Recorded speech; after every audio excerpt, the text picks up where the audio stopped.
next. I'm going to talk about that right now with my next guest, Mr. William Clouston, leader of the Social Democratic Party in the UK. William, good morning. How are you doing? Morning. Very well, thanks. And you? Not bad. I'm taken aback a little bit by, I was talking with Gemma Cooper, our news correspondent, about this just before you came on, but the speed, the velocity at which things seem to be going very dark in the UK since the 4th of July when Labour took over. So we're talking just over 6 weeks ago now. I think we were bracing ourselves that things were going to go from bad to worse whenever Sunak was replaced by Starmer. I don't know about you, but I'm a little bit taken aback at just how bad they've got and just how quickly they've got, and we're only 6 weeks in. Yeah, I mean, a lot of this was predicted, Rick, anyway. But yeah, I mean, I think it's partly a result of events themselves, and Labour has gone seize the opportunity, if you like, to do a lot of the things they wanted to do anyway. And I think they've made huge mistakes very, very quickly. Slightly more quick than I thought, but yeah, I mean, largely it's sort of panic mode, and they're reacting to loss of control, I think, of a lot of the communities that they govern over. And so there's a massive gulf now between what government wants and what the elite ruling class want, and what the rest of ordinary British people want. So it's a political mess, and I think they'll probably make mistakes and make it worse politically, actually. Since Starmer came to power, and I use that word loosely, apparently his approvals rating and his poll numbers have plummeted. There's already a petition up that's being put to the Labour Party. I think it has about 240,000 signatures on it already to get Starmer to resign. Now, again, I would have been shocked if this petition hadn't been forthcoming at some point in his, position as Prime Minister. But to have it enacted and 250,000 signatures on it within 6 weeks doesn't bode well as, the fiasco with followed on from Southport, the way he's handling things, refusal to acknowledge the root cause of many problems. Will he stick it out for the full term, do you think, or will Labour be? I mean, I can't see there being any dissent among the Labour ranks at the minute. They seem to be very tight together, all these, ministers. So, I mean, the people can puff and blow all they want, but I don't think Starmer's going anywhere anytime soon, is he? No, he isn't going anywhere at all. His result, his massive majority in Parliament, was a quirk of the electoral system.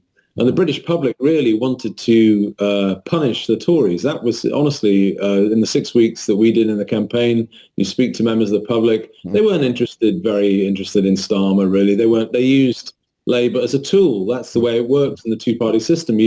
One party becomes out of favour, and they use the system as a hammer to just smack the party they wanted to punish. They punished the Tories. They wanted to punish the Tories, Rick, at any cost. So Starmer was never very popular. It's the interesting thing. So I always remind people that Starmer got fewer votes for Labour than Corbyn did in either of the 2017 or 2019 general elections. So he really isn't very popular. And Labour, their support is, a mile wide and an inch thick. That's what's given them the huge landslide. So is it sufficient to see them right through the 5 years that they want? Yes, it is. It's massive. So that Starmer will get through, I think, no doubt at all. He'll be very, very, very unpopular. But we've got to remind ourselves he's never very popular in the first place. No. And here's the thing, too. You're talking about, it wasn't a case of people wanted Labour to win. They just wanted to make sure that the Tories didn't win.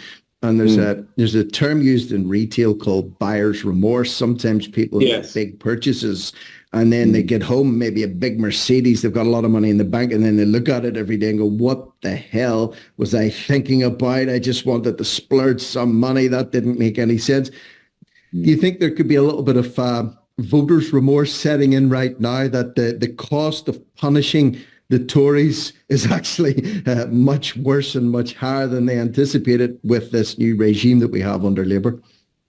I doubt it, actually. No, I think they would have done it anyway. I think a lot of people were warned, people like Peter Hitchens warned people ad nauseam that this was going to be a worse option.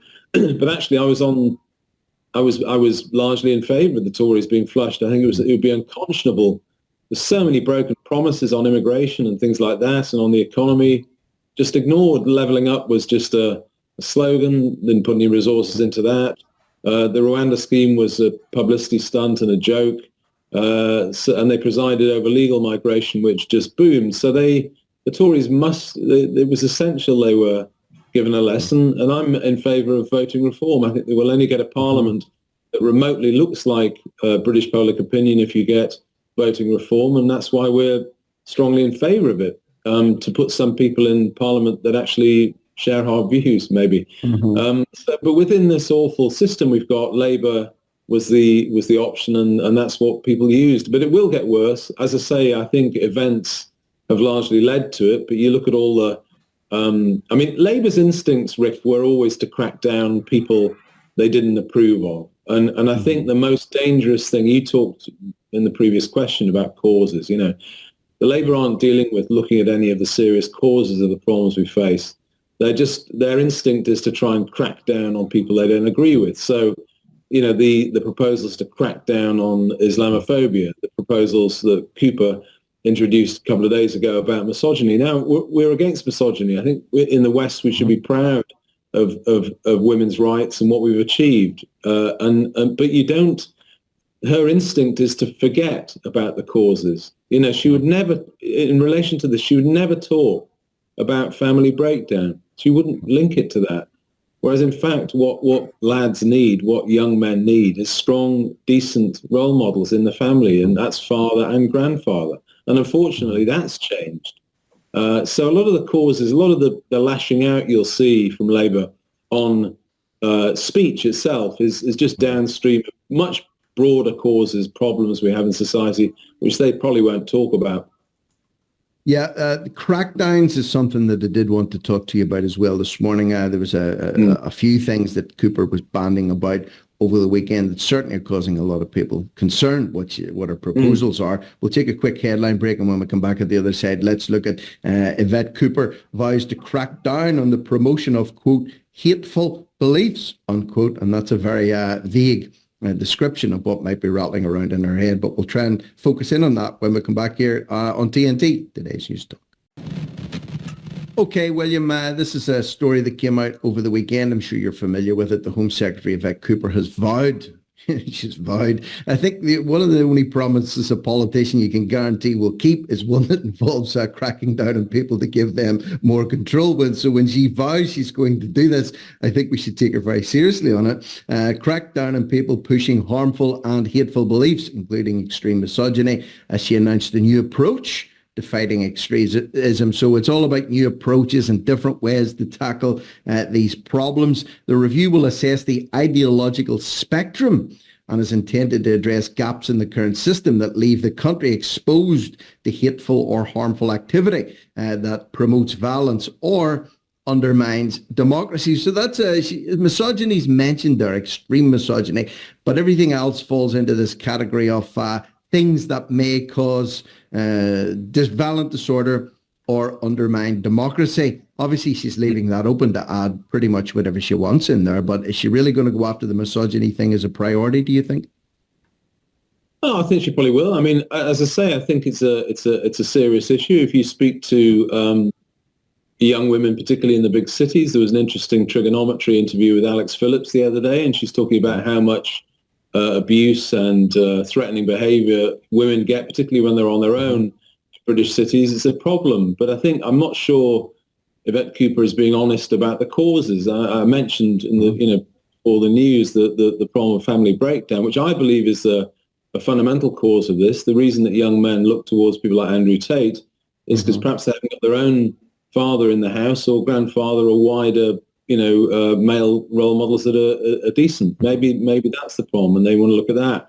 But on the street harassment and crime, I'll give a bit of advice to Yvette Cooper. Maybe she should get control of the border, because a lot of the young men arriving every day, there were 450 arrived illegally on the south coast on one day at the weekend. Now, a lot of those people in that boats come from cultures that do not share Western ideas about women's rights. They just don't. All right. So maybe a good idea would be to make a more stable society. They haven't dealt with this. They prefer to deal with the symptom, if you like, and crack down on people's right to free speech than to deal with really fundamental causes. And that's the criticism I have of the government. The other thing that's a major problem, as you know, Rick, which is coming up we see this all the time, is regime favoritism. I'd call it that, where if you do something like, if you're a Just Stop Oil protester, or you're a certain group, you're able to say things and do things which other groups aren't. And people sniff the air and see this. They realize this sort of two-tier approach to this.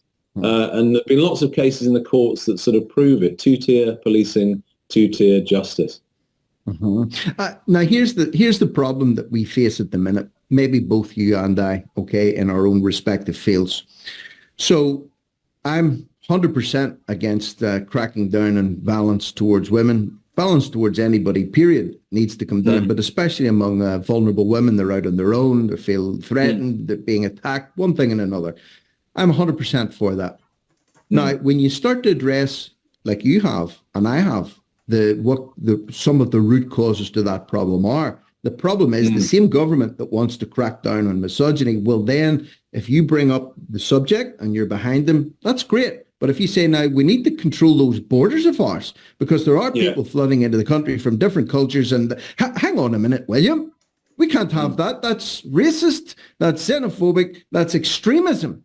And if you write about it in the newspaper, talk about it, or post it on your Facebook page, you might go to prison. Is that not the problem? They'll agree with you or allow you to speak as long as you're speaking what they do in principle. But when you start to dig into the root causes of the problem and shine light into the dark corners, all of a sudden, hang on a minute, you're out of line, William. You need to rein it in, or we'll rein you in. I think that's one of the problems. That's the major problem that we're facing. They won't address this root causes.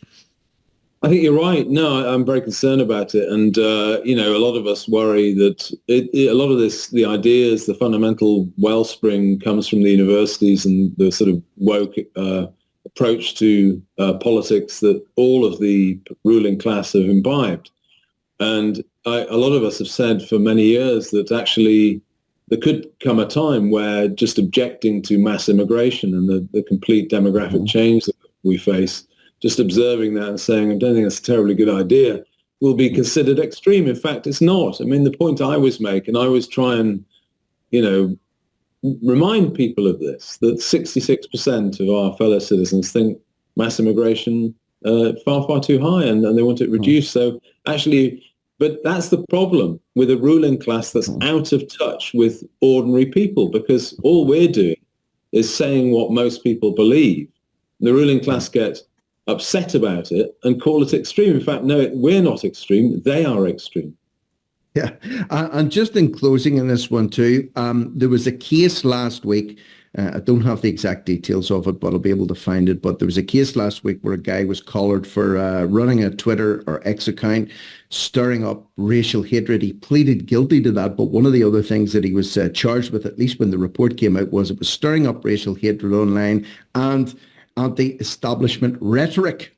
Okay, anti-establishment rhetoric. Now, I don't think there is no law to say that you can't talk out against the establishment. I think that was slipped in there as part and parcel of that story to fire a shot across the bows of anyone that is speaking out against, in critical fashion, of the government regime. They're not at that point yet where they can make it a crime, but that's why I think they're trying to factor in as many extremists into this category as possible to, in this words here of this article in The Guardian about Cooper, undermine democracy. So if you and I talk out a little bit too much about the Starmer regime, well, we may be looked upon as underminers of democracy. And of course, we need to be silenced. So, of course, this may not materialize, but it's being thrown out there. So something to keep an eye on. William, we've got a call time in this one now. Thank you very much for popping in and chatting with us this morning. William Clouston, SDP. Check out the website,